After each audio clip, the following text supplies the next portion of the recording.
मेरे हाथ कांप रहे थे, आंखों में आंसू तैर रहे थे, लेकिन मैंने उन्हें अपने अंदर दबा रखा था। पद्मा के चेहरे पर जहरीली मुस्कान थी, जैसे किसी शिकार को बेबस देखकर कोई दरिंदा खुश होता है। ये खाना तुम्हारे लायक नहीं है।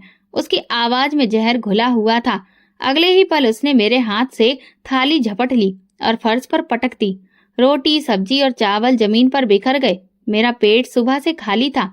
भूख की शिद्दत से मेरा सिर चकरा रहा था, मगर पद्मा के ठहाके मेरी बेबसी का मजाक उड़ा रहे थे।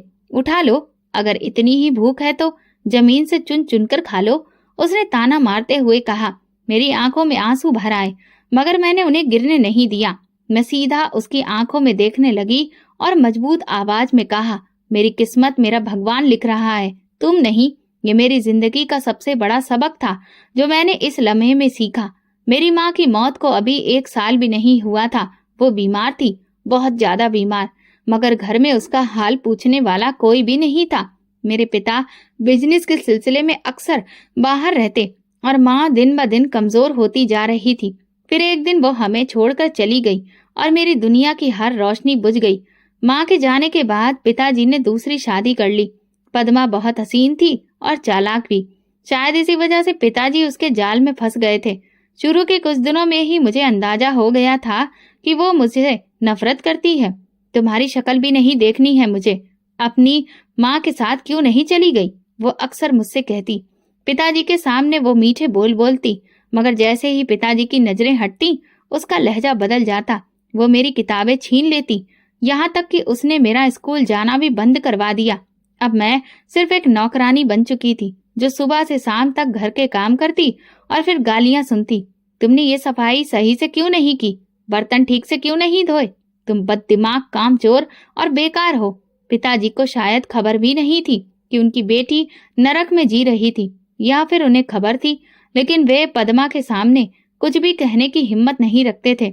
आज जब उसने मेरा खाना जमीन पर फेंका, तब मुझे एहसास हुआ कि मैं कब तक ये सब बर्दाश्त करूंगी।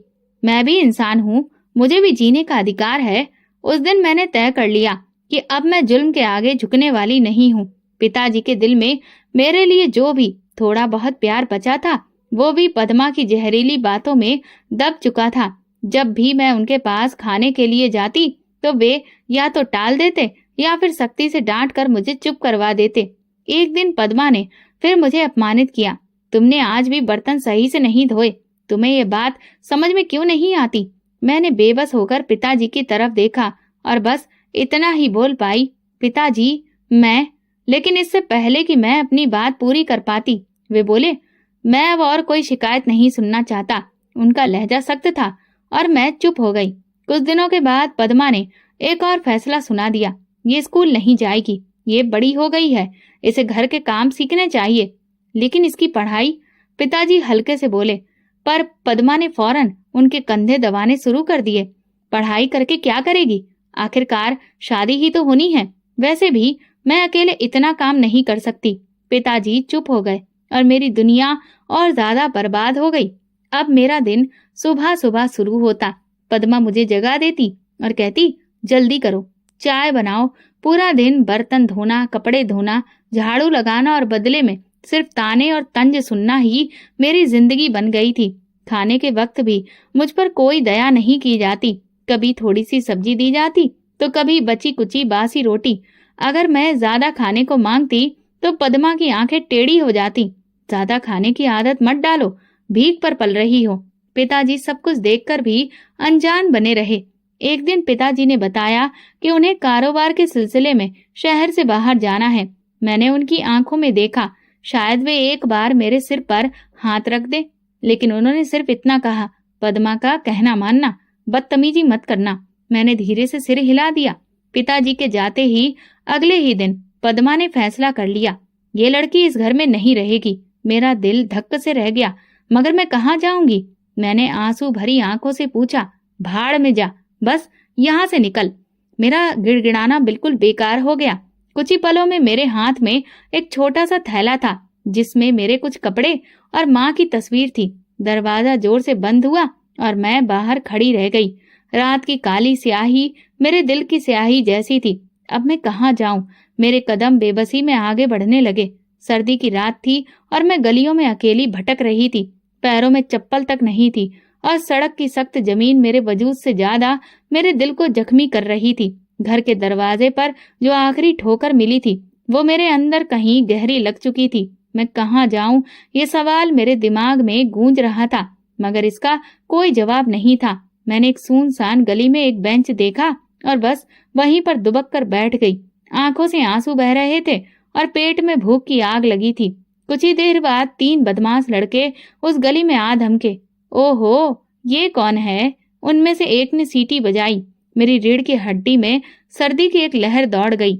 मैं तुरंत खड़ी हो गई और दूसरी तरफ भागने लगी, मगर वे मेरा रास्ता रोकने लगे। कहाँ जा रही हो मैडम, अकेली रात में?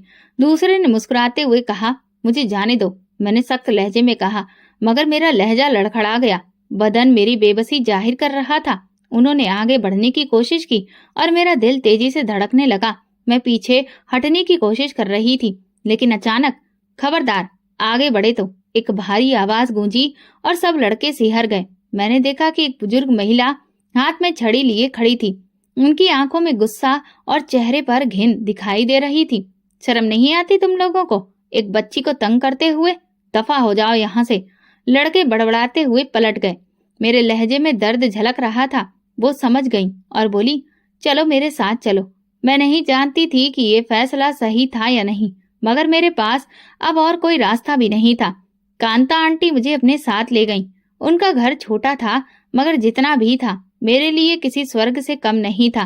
बेटी, तुम यहाँ सुरक्षित हो, मैं तुम्हारी माँ जैसी हूँ। ये सुनकर मेरी आंखों में आंसू आ गए। कितने समय बाद किसी ने मुझे बेटी कहकर पुकारा था। अगली सुबह कांता आंटी ने मेरे सिर पर हाथ रखा और कहा, तुम अपनी पढ़ाई पूरी करोगी और मैं तुम्हारी मदद करूंगी। ये सुनकर पहली बार मुझे लगा कि शायद जिंदगी मुझे दूसरा मौका दे रही है। बेटी, अगर किस्मत में तुझे भविष्य में ऊंचाइयों तक पहुंचाना लिखा है तो मैं भी तेरा हाथ नहीं छोड़ूंगी। ये सुनकर मेरे अंदर उम्मीद की एक रोशनी जाग उठी। तुम पढ़ना चाहती हो ना? उन्होंने प्यार से पूछा। हाँ आंटी। अब रुकने का सवाल ही पैदा नहीं होता था। मेरी पढ़ाई का सिलसिला फिर से शुरू हो गया। मैं दिन रात मेहनत करती, क्लास में सबसे आगे रहने की कोशिश करती। हर नंबर, हर कामयाबी मेरे इस सपने को और ताकत देती कि मुझे खुद को और दुनिया को साबित करना है। मगर किस्मत के खेल अभी खत्म नहीं हुए थे। कांता आंटी का एक बेटा भी था, अमर। वो मौका परस्त, चापलूस और बड़ा ही स्वार्थी इंसान था, जो चाहता था कि उसकी माँ की पूरी जायदाद सिर्फ उसके कब्जे में रहे। ये कौन है? अमर ने पहली बार मुझे देखकर तिरस्कार भरे लहजे में पूछा। मेरी बेटी है, कांता आंटी ने जवाब दिया। इस पर उसके माथे पर तेवर आ गए। माँ, ये बेटी कहाँ से आ गई? ये हमारी जायदाद पर नजर गड़ाए बैठी है। मैं हैरत से कांता आंटी की तरफ देख रही थी। वो मुस्कुराई और बोली, अमर, अगर जायदाद की फिक्र है तो ऐसे मत करो। भगवान सब कर्म के हिसाब से देता है। मगर अमर कहाँ मानने वाला था। उसने मुझसे नफरत करना शुरू कर दिया। अब रोज बहाने बहाने से मुझे परेशान करता। ये लड़की तुम्हें बेवकूफ बना रही है माँ, यह हमें लूटने के लिए आई है। वो मेरी बेटी जैसी है, तुम्हें इससे दिक्कत क्यों है? क्योंकि ये हमारे लिए खतरा है। मैं चुप रही, मगर अंदर ही अंदर जानती थी कि ये इंसान मेरी जिंदगी को नरक बनाने की हर मुमकिन कोशिश करेगा और एक दिन उसे वो मौका मिल ही गया। माँ, ये लड़की चोरी करती है, अमर ने एक दिन अचानक ऐलान कर दिया। कांता आंटी हैरत से मेरी तरफ देखने लगी। क्या बकवास कर रहे हो अमर? उन्होंने गुस्से से पूछा। ये लो, खुद देख लो। मैंने खुद इसके कमरे में पैसे रखे थे और देखो ये सब गायब है। मुझे तो लगा जैसे मेरे पैरों तले से जमीन खिसक गई हो। ये इल्जाम मेरी इज्जत और मेहनत पर एक हमला था, मगर अपनी सफाई में मैं बस 2 वाक्य ही कह पाई, आंखों में आंसू लिए। माँ, मैं निर्दोष हूँ। मेरे पैसे कमरे में रखे थे, लेकिन आज वो गायब है। और इस घर में नया कौन आया है भला? अमर ने उंगली मेरी तरफ उठाई। मैंने कुछ नहीं किया।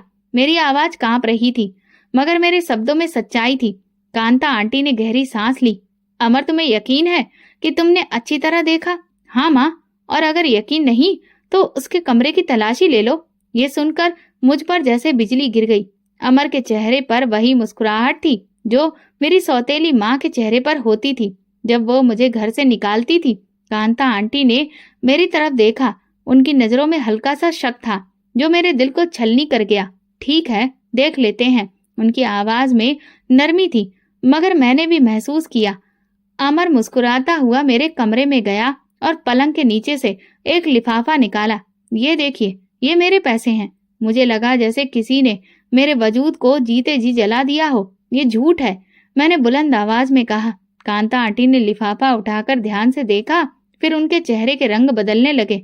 ये लिफाफा तो वही है जो मैंने तुम्हें दिया था अमर, तुम्हें याद है? इस पर मैंने निशान लगाया था। अमर के चेहरे का रंग पीला पड़ गया। माँ, आप गलत समझ रही हैं। नहीं अमर, मैं बिल्कुल ठीक समझ रही हूँ। उनकी आंखों में बेपनाह गुस्सा था। तुमने मुझे शक करने के लिए उकसाया। तुमने मुझे मजबूर कर दिया कि मैं अपनी बेटी जैसी बच्ची की सच्चाई पर सवाल करूं। अमर ने मेरी तरफ देखा और उसकी आंखों में शर्मिंदगी थी। हेमा, मैं बहुत शर्मिंदा हूँ, मुझे माफ कर दो। अमर की साजिश नाकाम हो चुकी थी, मगर इस घटना ने मुझे अंदर तक हिलाकर रख दिया था। ये दुनिया इतनी जालिम क्यों थी? क्यों लोग एक बेसहारा लड़की को हर हाल में गिराना चाहते थे? लेकिन मैं जानती थी कि अगर मैं गिर गई तो फिर कभी खड़ी नहीं हो सकूंगी, और मैं हारने के लिए पैदा नहीं हुई थी। कांता आंटी ने मेरे सिर पर हाथ रखा। बेटी, दुनिया में हर तरह के लोग होते हैं। कुछ तुम्हें नीचा दिखाएंगे, कुछ तुम्हें उठाएंगे। तुम्हें बस अपने रास्ते पर चलना है। उनके शब्द मेरे लिए उम्मीद की राह बन गए। मैंने खुद से वादा किया कि मैं अपनी पढ़ाई पर पूरा ध्यान दूंगी। फिर वो दिन आ गया जिसका मैं शिद्दत से इंतजार कर रही थी। मैट्रिक के इम्तिहान के लिए मैंने दिन रात मेहनत की, रातों को जाकर पढ़ाई की और खुद को दुनिया से काट लिया। परीक्षा खत्म हुई तो मैंने सुकून की सांस ली, लेकिन असली इम्तिहान तो अब शुरू होना था। रिजल्ट का दिन। मेरे दिल बहुत तेजी से धड़क रहा था। मैंने धड़कते दिल से अपना नतीजा देखा और जैसे ही मेरी नजर नंबरों पर पड़ी, मेरी आंखें हैरत और खुशी से फैल गईं।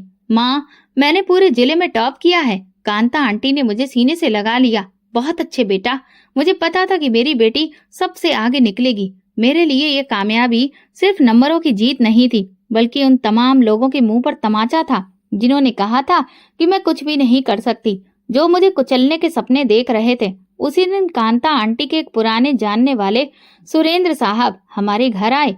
वो एक बड़े ही पढ़े लिखे और ऊंचे दर्जे के इंसान थे। कांता आंटी के कहने पर वो मेरा रिजल्ट देखने आए थे।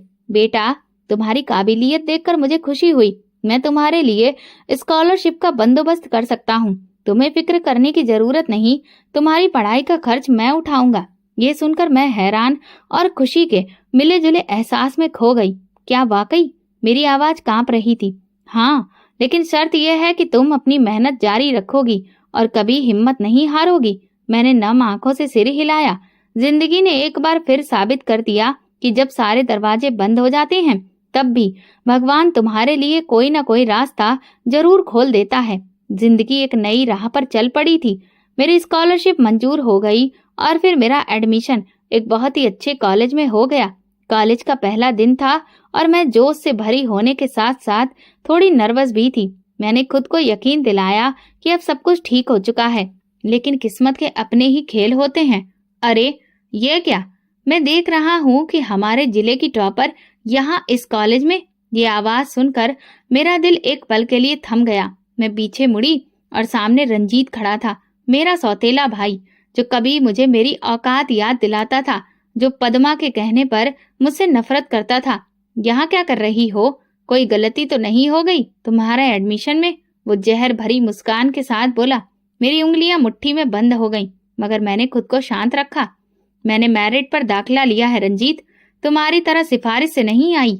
उसके चेहरे की रंगत बदल गई। ओह, तो तुम्हारी जुबान भी चलने लगी है। लेकिन याद रखना, जितनी ऊंचाई पर जाओगी, गिरना भी उतना ही दर्दनाक होगा। मैंने उसकी आंखों में देखा जो नफरत से भरी हुई थी, लेकिन मैं जानती थी कि उसकी नफरत सिर्फ मेरा हौसला तोड़ने के लिए थी। मैं चुप रही क्योंकि मेरा जवाब मेरी कामयाबी थी। क्लास में सभी मेरे रिजल्ट के बारे में जान चुके थे। कुछ लोग मेरी इज्जत करने लगे, कुछ जलने लगे और कुछ मेरी नाकामी का इंतजार करने लगे। रंजीत उनमें से एक था। वो हर मौके पर मेरा मजाक उड़ाने की कोशिश करता, मेरे कपड़े, मेरा रहन सहन, सब पर कमेंट करता, लेकिन मैंने उसे हमेशा नजरअंदाज किया। ये सब बर्दाश्त क्यों करती हो? मेरी दोस्त सोनम ने एक दिन पूछा। मैंने मुस्कुराकर कहा क्योंकि मैं जैसे को तैसा नहीं बनना चाहती। वक्त सबको उनकी जगह खुद दिखा देता है। उसी रात जब मैं कांता आंटी के पास बैठी तो उन्होंने मेरा माथा चूमकर कहा, बेटी, जो लोग तुम्हें गिराना चाहते हैं वे खुद गिर जाएंगे। तुम बस अपना रास्ता मत छोड़ना। मैंने दिल ही दिल में प्रार्थना की और खुद से वादा किया कि मैं रंजीत की बातों को अपनी राह में रुकावट नहीं बनने दूंगी। मैं जानती थी कि ये रास्ता आसान नहीं होगा, लेकिन मैं ये भी जानती थी कि जिंदगी एक नए मोड़ पर आ रही थी। कॉलेज के बाद मेरा यूनिवर्सिटी में दाखिला हो चुका था और मैं अपनी मेहनत जारी रखे हुए थी, लेकिन जिंदगी हमेशा वही नहीं देती जिसकी हम चाहा करते हैं। कभी कभी वो कुछ ऐसा सामने ले आती है जो हमें आजमाता है। यूनिवर्सिटी का पहला हफ्ता था। मैं लाइब्रेरी में बैठी अपने नोट्स बना रही थी जब किसी ने मेरे सामने एक किताब रख दी। ये किताब शायद तुम्हारे काम आ सके, उस शख्स ने कहा। मैंने सर उठाकर देखा तो एक बेहद हैंडसम नौजवान मेरे सामने खड़ा था। सफेद शर्ट, गहरी आंखें और चेहरे पर हल्की सी मुस्कुराहट। धन्यवाद, मगर मैंने तो ये नहीं मांगी थी। मैंने कहा, हाँ, मगर मैंने देखा कि तुम बार बार ऐसा ही कुछ तलाश कर रही हो, तो मैंने सोचा कि मैं मदद कर दूं। मैंने किताब ली और धन्यवाद किया। वैसे मेरा नाम रजत है और तुम? हेमा। ये मेरी और रजत की पहली मुलाकात थी और शायद मैं उस वक्त नहीं जानती थी कि ये महज मुलाकात नहीं बल्कि एक कहानी की शुरुआत थी। वक्त गुजरता गया। यूनिवर्सिटी में मेरी और रजत की मुलाकातें बढ़ने लगी। वो पढ़ाई में अच्छा था और दूसरों से अलग भी। तुम हमेशा इतनी संजीदा क्यों रहती हो? एक दिन उसने हंसते हुए पूछा। जिंदगी ने हंसने के ज्यादा मौके नहीं दिए, मैंने हल्की सी मुस्कुराहट के साथ जवाब दिया। तो फिर शायद वक्त आ गया है कि तुम्हें हंसना सिखाया जाए।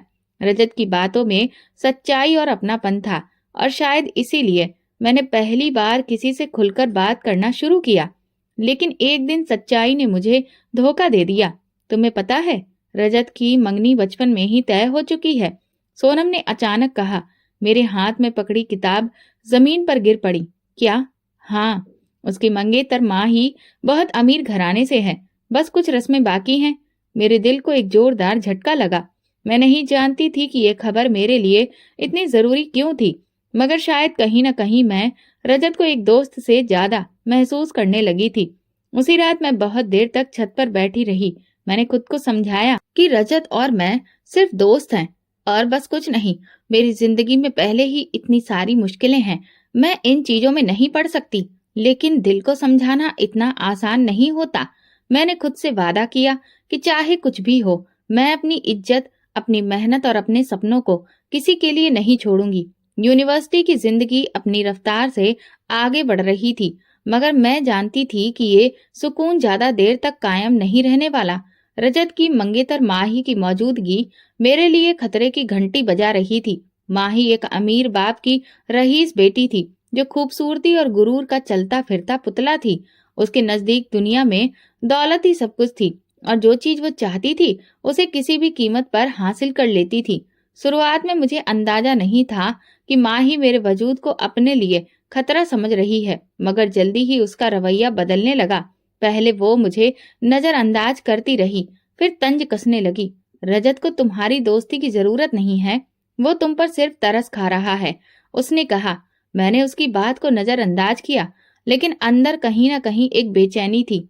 तुम जैसे लोग हमेशा दूसरों की जिंदगियां बर्बाद करने के लिए आते हैं, मगर मैं तुम्हें ये मौका नहीं दूंगी। उसके शब्दों में दुश्मनी थी। मैंने जवाब देना चाहा, मगर फिर सोचा कि खामोशी ही बेहतर है। मैं उसकी तरह इतना नीचे गिरना नहीं चाहती थी। माही को अंदाजा हो चुका था कि मैं उसकी बातों पर ध्यान नहीं दे रही, इसलिए उसने मेरे खिलाफ एक खतरनाक चाल चलने का फैसला किया। एक दिन यूनिवर्सिटी में खबर फैली कि मेरे चरित्र पर सवाल उठाए जा रहे हैं। तुम्हें पता है हेमा, तुम्हारे बारे में बहुत अजीबोगरीब बातें हो रही हैं, सोनम ने घबराए हुए लहजे में मुझसे कहा। क्या मतलब? मेरा दिल धड़क उठा।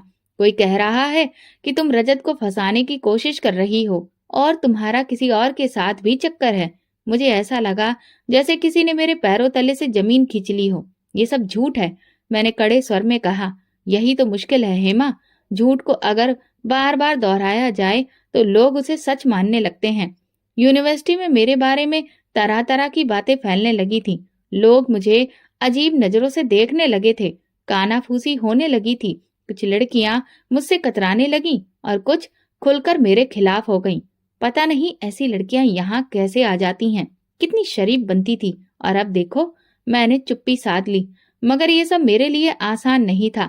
माँ ही अपने मकसद में कामयाब हो रही थी। उसने एक कदम और आगे बढ़ाया और रजत के सामने मेरे खिलाफ बातें करना शुरू कर दी। रजत, तुम्हें पता है लोग क्या कह रहे हैं? मुझे परवाह नहीं है कि लोग क्या कह रहे हैं। तुम्हें परवाह होनी चाहिए। तुम्हारी इज्जत पर बट्टा लग रहा है। रजत ने उसकी बात को ज्यादा गंभीरता से नहीं लिया, मगर उसका रवैया थोड़ा सा बदला बदला लगने लगा। आखिरकार माही ने आखिरी वार कर दिया। एक दिन यूनिवर्सिटी में अचानक एक वीडियो वायरल हो गई, जिसमें मुझे एक लड़के के साथ खड़े होकर बातें करते हुए दिखाया गया था। वो वीडियो एडिट किया गया था, मगर इतनी होशियारी से कि आम लोग फर्क नहीं समझ सकते थे। देखो, मैं तो पहले ही कह रही थी, कितनी मासूम बन रही थी। मैंने अपने मोबाइल पर वीडियो देखी और मेरे हाथ कांपने लगे। ये सब एक सोचा समझा प्लान था। जब मामला ज्यादा बढ़ गया तो मैंने फैसला किया कि मैं अब चुप नहीं रहूंगी। मैं इल्जाम अपने सर नहीं लेने वाली थी। अगर मैं खामोश रही तो ये झूठ हमेशा सच समझा जाएगा। मैं सीधा यूनिवर्सिटी के डीन के पास गई और उन्हें बताया कि ये वीडियो झूठा है, सारे इल्जाम गलत हैं और मैं इसका सबूत ला सकती हूँ। डीन ने मामले की जांच का आदेश दिया। आईटी डिपार्टमेंट ने वीडियो की जांच की और जल्दी ही सच्चाई सामने आ गई। ये वीडियो एडिट किया गया है, ये जाली है और किसी ने जानबूझकर इसे बनाया है। यूनिवर्सिटी के सभी लोग हैरान रह गए। जो कल तक मुझे बदनाम कर रहे थे, आज शर्मिंदा खड़े थे। जब पूरी जांच हुई तो पता चला कि ये सब माही की चाल थी। वो खुद को बहुत होशियार समझ रही थी, लेकिन टेक्नोलॉजी ने उसे बेनकाब कर दिया था। ये तुमने क्या किया माही? रजत ने गुस्से में पूछा। मैं तो सिर्फ तुम्हें बचाने की कोशिश कर रही थी। वो घबरा गई। बचाने की या फिर खुद को सुरक्षित रखने की? तुमने हेमा को तबाह करने की कोशिश की, सिर्फ इसलिए कि तुम्हें अपना रिश्ता खतरे में लगता था। माही लाजवाब हो चुकी थी। माही को यूनिवर्सिटी से निकाल दिया गया। जब उसके माँ बाप को ये पता चला तो उन्होंने शर्मिंदगी के मारे उसे देश से बाहर भेज दिया। रजत ने मुझसे माफी मांगी, मगर मैं जानती थी कि ये सब मेरे लिए एक सबक था। दुनिया हमेशा तुम्हें गिराने की कोशिश करेगी, लेकिन अगर तुम सच पर टिके हो तो एक न एक दिन जीत तुम्हारी होगी। माही के जाने के बाद यूनिवर्सिटी में मेरे खिलाफ चलने वाली साजिशें दम तोड़ चुकी थी। वे लोग जो कल तक मुझे सबकी नजरों से गिराने की कोशिश कर रहे थे, अब चुप थे। मगर मैं जानती थी कि ये दुनिया किसी के लिए भी आसान नहीं होती। अगर एक बार मन हार गया तो कल कोई और मेरी राह में कांटे बिछाने के लिए तैयार होगा। माही के चले जाने के बाद रजत कुछ दिनों तक चुप रहा। फिर एक दिन उसने मुझे यूनिवर्सिटी के गार्डन में बुला लिया। हेमा, एक बात करनी है। कहो। मैंने उसकी आंखों में देखा। क्या तुमने कभी सोचा है कि हम दोनों? वो रुका और जैसे शब्द ढूंढने लगा। मेरा मतलब है कि मैं तुम्हें पसंद करता हूँ और मैं चाहता हूँ कि हम हमेशा साथ रहें, जिंदगी भर। मेरा दिल एक पल के लिए जोर से धड़का, लेकिन फिर मैंने खुद पर काबू पा लिया। रजत, ये सब मुमकिन नहीं है। क्यों नहीं? माही अब हमारी जिंदगी से जा चुकी है, तो हमें किसी का डर नहीं होना चाहिए। मैंने गहरी सांस ली। ये डर की बात नहीं है रजत, ये मेरी जिंदगी, मेरे सपनों और मेरी इज्जत की बात है। मैं अब तक बहुत कुछ सह चुकी हूँ और मैं नहीं चाहती कि मेरी पहचान सिर्फ किसी की पत्नी बनने तक सीमित रहे। मुझे अपने कदमों पर खड़ा होना है, खुद को साबित करना है। रजत ने हैरानी से मेरी तरफ देखा। क्या मोहब्बत की कोई अहमियत नहीं? मोहब्बत अपनी जगह है, मगर मेरी इज्जत और मेरे सपने मेरे लिए ज्यादा जरूरी हैं। उसके चेहरे पर मायूसी साफ नजर आई, मगर मैंने अपने फैसले पर कोई नरमी नहीं दिखाई। यूनिवर्सिटी की पढ़ाई पूरी होते ही मैंने नौकरी के लिए अर्जियां देना शुरू कर दी। मैंने एक बड़ी कंपनी में इंटरव्यू दिया और अपनी मेहनत के बल पर अपना मुकाम हासिल किया। कांता आंटी की आंखों में खुशी के आंसू थे जब मैंने उन्हें ये खबर दी। बेटी, आज तुमने साबित कर दिया कि सच्चाई, सब्र और मेहनत कभी बेकार नहीं जाती। मैंने उनके हाथ अपने माथे से लगा लिए। ये सब आपकी प्रार्थनाओं का नतीजा है माँ। नौकरी का पहला दिन मेरे लिए किसी सपने से कम नहीं था। मैंने जिस दुनिया के बारे में हमेशा सोचा था, अब मैं उसका हिस्सा बन चुकी थी। लेकिन मैं जानती थी कि ये सिर्फ शुरुआत थी। अभी मुझे बहुत आगे जाना था। जिंदगी एक बार फिर नई राहों पर चलने को तैयार थी। मैं एक अच्छी कंपनी में नौकरी कर रही थी। इज्जत, सेल्फ रिस्पेक्ट, इंडिपेंडेंस, वो सब कुछ हासिल कर चुकी थी जिसके लिए मैंने सालों तक मेहनत की थी। मैं अपने काम में व्यस्त थी जब एक दिन कांता आंटी ने मुझे एक खबर दी जिसे सुनकर पल भर के लिए मेरा दिल सहम गया। बेटी, तुम्हारे पिता का देहांत हो गया है। मेरा शरीर जैसे पत्थर का हो गया। मैंने धीमी आवाज में पूछा, और बाकी लोग? उनका कारोबार तबाह हो चुका है और पद्मा अब अपने बच्चों के साथ किराए के एक छोटे से मकान में रहने पर मजबूर है। ये खबर मेरे लिए अजीब थी। मैं नहीं जानती थी कि इस पर खुशी मनाऊं या अफसोस करूं। सोनम ने तंज कसते हुए कहा, वक्त ने उन्हें वो सबक दिया जो शायद कोई और नहीं सिखा सकता था। मगर मैं चुप रही। मैं जानती थी कि मेरे दिल में उस औरत के लिए रहम नहीं था, मगर क्या मुझे इस पर खुश होना चाहिए? एक दिन ऑफिस से लौटते समय मैंने किसी को अपने सामने खड़ा पाया। वो रंजीत था। उसकी आवाज में अजीब सी शर्मिंदगी थी। तुम यहाँ क्या कर रहे हो? मैंने ठंडे लहजे में पूछा। मैं तुमसे कुछ कहना चाहता हूँ। अब कहने को क्या बचा है? जब मेरी जिंदगी नरक बन रही थी तब तुम कहाँ थे? रंजीत की नजरें झुक गईं। मैं माफी मांगना चाहता हूँ। माँ बहुत बुरे हाल में है और मैंने पहली बार जिंदगी में सीखा है कि जो किसी के साथ बुरा करता है उसे खुद भी वही सहना पड़ता है। मैंने उसके चेहरे को ध्यान से देखा। वही रंजीत जो कभी मेरा मजाक उड़ाया करता था आज बेबस खड़ा था। और तुम्हें क्या लगता है कि मैं तुम्हारी मदद करूंगी? क्योंकि तुम मुझसे बेहतर इंसान हो, और शायद इसीलिए कि तुम जानती हो कि जब कोई बेबस हो जाता है तब उस पर रहम करना सबसे बड़ी जीत होती है। मैंने गहरी सांस ली। क्या मैं सच में उन्हें माफ कर सकती थी? ये वही लोग थे जिन्होंने मेरे साथ जुल्म किया था, मगर आज वही लोग मेरी दया के मोहताज थे। मैं जानती थी कि यह फैसला आसान नहीं होगा। अगले दिन मैं अपने ऑफिस में बैठी थी जब मेरी सेक्रेटरी ने आकर जानकारी दी, मैडम, एक औरत आपसे मिलना चाहती है। वो कह रही है कि वो आपको जानती है और बहुत जरूरी बात करनी है। कौन है? पद्मा नाम है उनका। ये सुनकर मेरा दिल एक पल के लिए धड़का, मगर मैंने खुद पर काबू रखा। उन्हें अंदर भेज दो। कुछ पलों के बाद दरवाजा खुला और एक औरत अंदर दाखिल हुई।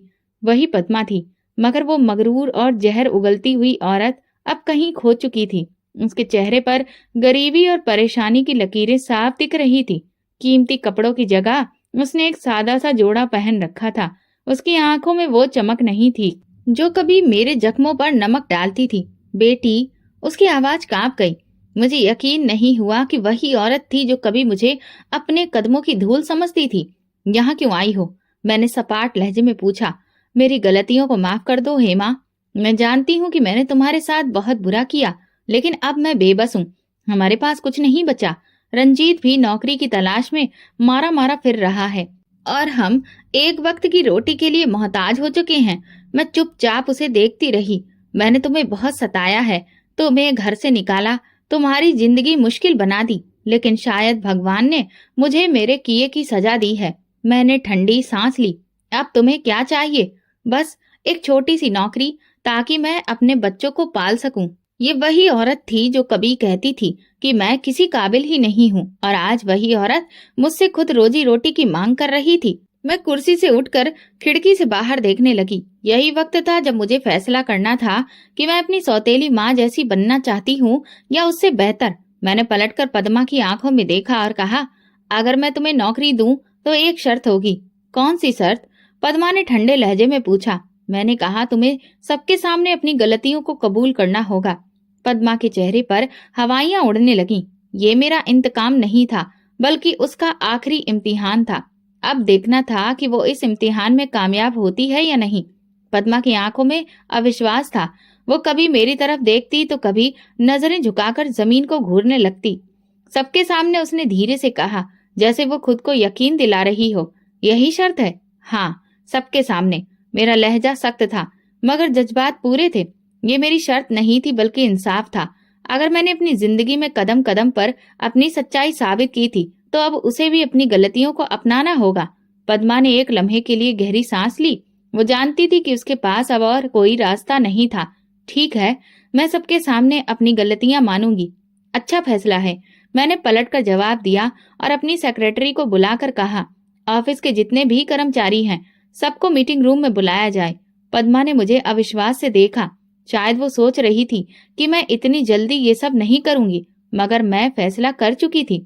अगर उसे अपनी गलतियों पर वाकई शर्मिंदगी है तो उसे अपनी इज्जत बचाने के लिए झूठ नहीं बोलना चाहिए। मीटिंग रूम में कंपनी के सारे कर्मचारी खड़े थे। मैं कुर्सी पर बैठी और पद्मा मेरे सामने खड़ी थी। ये मैडम जो आज मेरे पास मदद के लिए आई हैं, ये मेरी सौतेली माँ है, मैंने कहना शुरू किया। कमरे में खुसुर पुसुर होने लगी। कुछ लोग हैरान थे, कुछ खामोशी से सुन रहे थे। ये वही औरत है जिसने मुझे बचपन में घर से निकाला, मुझ पर जुल्म किया, मेरे पिता को मेरे खिलाफ कर दिया और फिर मुझे दर दर भटकने के लिए छोड़ दिया। पद्मा की नजरें जमीन पर जमी थीं और आज ये मेरे दरवाजे पर खड़ी है। ये मदद मांगने आई है। मैंने एक पल के लिए रुककर पूरी बात कही, फिर सीधा पद्मा की तरफ देखा। अब सबके सामने बोलो पद्मा, सबको बताओ कि तुमने मेरे साथ क्या क्या किया और आज तुम किस हाल में हो। पद्मा की सांसें भारी होने लगीं, मगर अब उसके पास कोई चारा नहीं था। मैंने हेमा के साथ गलत किया, गुनाह किया। उसकी आवाज कांप रही थी। मैंने इसे हमेशा कमजोर समझा, इस पर जुल्म किया, इसे नीचा दिखाया, इसके सपने छीन लिए। मैंने इसे घर से निकाला और इसकी जिंदगी बर्बाद करने की कोशिश की। उसकी आंखों से आंसू गिरने लगे, मगर वक्त ने मुझे वही दर्द दिया जो मैंने किसी और को दिया था। आज मैं खुद बेसहारा हूँ, मेरे पास कुछ नहीं बचा। मैं अपनी गलतियों पर शर्मिंदा हूँ और भगवान से माफी मांगती हूँ। कमरे में पूरी तरह से खामोशी थी। मैंने लंबी सांस ली। ठीक है, मैं तुम्हें नौकरी दूंगी, लेकिन ये बात याद रखना कि जिंदगी हमेशा एक जैसी नहीं रहती। पद्मा ने मेरे हाथ थामने की कोशिश की, लेकिन मैं पीछे हट गई। मैंने तुम्हें माफ कर दिया, मैंने कहा। उसके आंसू बह रहे थे और पूरे कमरे में सन्नाटा था। कुछ लोग हैरान थे और कुछ गहरी सोच में डूबे थे कि मैंने अपनी सबसे बड़ी दुश्मन के लिए उम्मीद का दरवाजा क्यों खोला। अब तुम्हें और क्या चाहिए पद्मा? मैंने संजीदगी से पूछा। बस एक मौका। मैं अपनी बाकी की जिंदगी अपनी गलतियों की सफाई देते हुए नहीं गुजारना चाहती। मैंने गहरी सांस ली। ठीक है, लेकिन यहाँ एक नियम है। हर इंसान अपनी मेहनत से कमाता है, सिफारिश से या रिश्ते से नहीं। अगर तुम सच में अपने पैरों पर खड़ी होना चाहती हो तो तुम्हें ईमानदारी से काम करना होगा। पद्मा ने जल्दी से सिर हिलाया। मुझे मंजूर है। मैंने कंपनी के मैनेजर की तरफ देखा। इनके लिए जो सही पोजीशन हो उसे ढूंढो। पद्मा के बाद रंजीत और उसके भाई बहन भी मुझसे मिलने आए। उनके चेहरे पर शर्मिंदगी थी। वही रंजीत जो यूनिवर्सिटी में मेरे खिलाफ बातें करता था, आज नजरें झुकाए खड़ा था। हेमा, हम शर्मिंदा हैं। उसकी आवाज कमजोर थी। अब शर्मिंदगी का क्या फायदा रंजीत? मैंने ठंडे स्वर में कहा। हमें एहसास हो गया कि हम गलत थे। उसकी बहन ने धीरे से कहा, अगर हमने वक्त पर माँ को रोका होता तो शायद आज ये दिन ना देखना पड़ता। तो अब आप लोग क्या चाहते हैं? मैंने पूछा। जो मेरी चुगली करते थे, मेरी जिंदगी को नरक बना देते थे और आज उनकी दुनिया बिखर चुकी थी। मैं माफ कर सकती हूँ, मगर भूल नहीं सकती। हम जानते हैं, रंजीत ने कहा। मैं तुम सबको माफ करती हूँ, लेकिन याद रखो, वक्त सबका आता है। जब तुम्हारे पास सब कुछ था तब तुमने जुल्म किया, और आज जब मैं ताकतवर हूँ तो मैं तुम्हें वही दर्द लौटाने के बजाय एक मौका दे रही हूँ। इसलिए नहीं कि तुम इसके काबिल हो, बल्कि इसलिए कि मैं तुम्हारी तरह नहीं हूँ। रंजीत की आंखों में आंसू आ गए। तुम हमसे कहीं बेहतर इंसान हो हेमा। मैंने आखिरी नजर पद्मा पर डाली। वो सच में बदली हुई लग रही थी। मैंने खुद को यकीन दिलाया कि शायद वक्त ने उन्हें सबक सिखा दिया है कि जिंदगी में घमंड और जुल्म का अंजाम क्या होता है। ये मेरी कहानी का नया मोड़ था, एक ऐसा मोड़ जहां मैंने सीखा कि सबसे बड़ी जीत इंतकाम में नहीं बल्कि अपनी इंसानियत और खुद को साबित करने में होती है। पद्मा, रंजीत और उसके भाई बहन मेरे सामने खड़े थे, हारे हुए, बेबस और शर्मिंदा। वे लोग जो कल तक मुझे मेरी औकात याद दिलाते रहते थे, आज मेरे दिए गए दूसरे मौके के तलबगार थे। ये पल मेरे लिए किसी कसौटी से कम नहीं था। मैं चाहती तो उन सब की बेइज्जती करके उन्हें निकाल सकती थी, उन्हें वही तकलीफ दे सकती थी जो उन्होंने मुझे दी थी। लेकिन फिर मैंने सोचा, अगर मैं भी उनके जैसी बन गई तो मुझ में और उनमें क्या फर्क रह जाएगा। पद्मा ने भर्राई हुई आवाज में कहा, हेमा, मैंने तुम्हारे साथ बहुत बुरा किया। मैं जानती हूँ कि मैं किसी माफी के काबिल नहीं, लेकिन अगर तुमने मुझे माफ नहीं किया तो शायद मैं कभी सुकून से नहीं जी सकूंगी। माफी की इच्छा सिर्फ जुबान से नहीं बल्कि मन से भी होनी चाहिए पद्मा। तुमने अपनी जिंदगी में दूसरों को हमेशा कमजोर समझा, अपनी ताकत का गलत इस्तेमाल किया। आज जब वक्त ने पलटी मारी तब तुम्हें एहसास हो रहा है कि बुरे कर्मों का अंजाम क्या होता है। मुझे अब एहसास हो चुका है। वो रो पड़ी। अगर तुम वाकई अपनी गलतियों पर शर्मिंदा हो तो तुम्हें सिर्फ मुझसे नहीं बल्कि खुद से भी माफी मांगनी चाहिए। तुम्हें हर उस पल एहसास होना चाहिए जब तुम आईने में अपना चेहरा देखो और तुम्हें ये फिक्र हो कि तुमने कितनी जिंदगियां बर्बाद की हैं। रंजीत आगे बढ़ा। हेमा, मैंने तुम्हारा बहुत दिल दुखाया है। मैं हमेशा तुम्हें कमजोर समझता रहा, तुम्हारा मजाक उड़ाया, लेकिन सच्चाई ये है कि तुम हम सबसे ज्यादा मजबूत निकली। उसकी बहन ने भी आंसुओं के साथ कहा, हमें गर्व करना चाहिए था कि तुमने सब कुछ अपने बलबूते पर हासिल किया, लेकिन हमने हमेशा तुम्हें नीचा दिखाने की कोशिश की। आज हमें समझ आ रहा है कि हम खुद कितने गिरे हुए थे। मैंने कुछ पल सोचा और फिर कहा, मैं तुम सबको माफ करती हूँ, लेकिन याद रखना, माफी मांगना आसान होता है मगर सच्चे दिल से बदलना मुश्किल। अगर तुम सच में बदले हो तो अपनी जिंदगी में वही गलतियां दोबारा मत दोहराना जो तुमने मेरे साथ की थी। रंजीत ने सिर झुका लिया। वादा करते हैं हेमा, ये मेरी जीत थी। ना तो मैंने पद्मा को जलील किया, ना रंजीत को नीचा दिखाया, बल्कि अपने नियमों और मूल्यों को कायम रखते हुए मैंने उन्हें माफ कर दिया, लेकिन उनकी दी हुई तकलीफ को हमेशा के लिए याद रखा। जिंदगी ने एक और परीक्षा ली थी और मैं उसमें कामयाब रही। अब मेरी पहचान सिर्फ पद्मा की सौतेली बेटी या एक लावारिस लड़की नहीं थी, बल्कि मैं कामयाब, मजबूत और स्वतंत्र लड़की बन चुकी थी। फिर एक दिन एक अनजानी सी मुलाकात हुई। बड़े ही लंबे समय के बाद तुमसे मिल रहा हूँ। मैंने सर उठाकर देखा तो सामने रजत खड़ा था। वही संजीदा मगर नरम लहजा, वही पुरानी कशिश। तुम यहाँ कैसे? मैंने हैरानी से पूछा। मैं हमेशा से यही था, बस तुमने ही खुद को व्यस्त कर लिया था। वो हल्का सा मुस्कुराया। लेकिन आज मैं तुमसे कुछ पूछने आया हूँ। मैं चुप रही। हेमा, मैं हमेशा तुम्हारी इज्जत करता रहा हूँ, तुम्हारी मेहनत को सराहा है, और आज भी मैं तुमसे वही सवाल करना चाहता हूँ जो मैंने सालों पहले किया था। मेरा दिल जोर से धड़क उठा, लेकिन मैंने खुद को संभाला। कौन सा सवाल? क्या तुम मेरे साथ जिंदगी गुजारना चाहोगी? मैंने उसकी आंखों में देखा, वो इंसान जिसने कभी मेरे खिलाफ किसी साजिश को जगह नहीं दी, जिसने हमेशा मेरी ताकत को सराहा, जो मेरी इज्जत को मेरी सबसे बड़ी खूबी समझता था। मैंने एक पल सोचा, यही वक्त था फैसला करने का। हाँ रजत, मैं तैयार हूँ। उसके चेहरे पर मुस्कुराहट आ गई, वो मुस्कुराहट जो बरसों बाद मेरी जिंदगी में खुशी लेकर आई थी। पद्मा, रंजीत और बाकी भाई बहन भी अपनी जिंदगी को ठीक करने में लग गए थे। पद्मा ने अपनी नौकरी ईमानदारी से की और मैंने कभी उस पर दबाव नहीं डाला, क्योंकि मुझे पता था कि वक्त खुद सबसे बड़ा इंसाफ करने वाला है। रंजीत ने एक छोटी सी नौकरी कर ली और उसकी बहन ने भी आगे पढ़ना शुरू कर दिया। जिंदगी सबको दूसरा मौका देती है, बस कुछ लोग उसे पहचान लेते हैं और कुछ गवा देते हैं। आज मैं वो हेमा नहीं थी जिसे जमाने ने कमजोर समझा था। मैंने खुद को साबित किया था, अपनी पहचान बनाई और अपने सिद्धांतों पर कायम रही। मैंने एक आखिरी बार दिल में वही बात दोहराई, मेरा नसीब मेरा भगवान लिखता है, तुम नहीं। मेरी जिंदगी का एक अध्याय पूरा हो चुका था। जिस सफर का आगाज मेरी माँ के देहांत और सौतेली माँ के जुल्म से हुआ था, वो आज एक खूबसूरत मंजिल तक पहुंच चुका था। अब मैं ना सिर्फ खुद मजबूती से खड़ी थी, बल्कि मेरी हालत ऐसी थी कि चाहूं तो दूसरों को माफ कर सकती थी या उन्हें उनकी गलतियों की सजा दे सकती थी। मैंने पद्मा को माफ कर दिया, लेकिन उनके बुरे रवैये को कभी नहीं भूली। माफी देना और अतीत को मिटा देना दोनों अलग बातें हैं। मैंने सिर्फ पहला रास्ता चुना। रजत और मेरी शादी सादगी से हो गई। वो इंसान था जिसने मुझे मेरी मजबूती की वजह से चाहा, मेरे सपनों को महत्व दिया, जिसने कभी मेरे चरित्र पर सवाल नहीं उठाया। मैं जानती थी कि ये फैसला सही था, क्योंकि मेरी खुशी और इज्जत उस इंसान के साथ सुरक्षित थी। हेमा, मुझे तुम पर गर्व है। शादी के बाद एक दिन रजत ने मेरा हाथ थाम कर कहा, मुझे भी खुद पर फक्र है कि मैंने अपनी जिंदगी अपने लक्ष्य के साथ गुजारी। मैंने जवाब दिया, पद्मा की जिंदगी में भी ठहराव आ चुका था।